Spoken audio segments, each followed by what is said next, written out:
Criteria l'any 2008 porta a terme un pla d'igualtat d'oportunitats i en base a un diagnòstic inicial definim diferents mesures a portar a terme,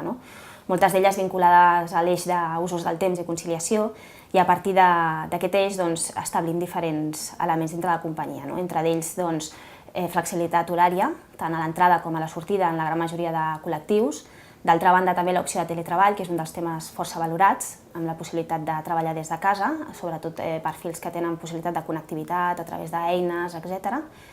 Una de les coses que ens fa diferenciadores en relació a altres companyies, també sobretot a petites empreses, és que tenim festivitat el dia de l'aniversari, que no computa de vacances, que és un tema que també dintre del que és el teletreball també està força valorat, i d'altres temes també relacionats amb la compactació de jornades, tant la reducció de jornades per col·lectius amb guarda legal de menors, però també per d'altres perfils, establint jornades habitualment de 20-30 hores per alguns perfils, així com opcions també de flexibilitat d'entrada i sortida en aquest col·lectiu. També l'opció de borsa d'hores,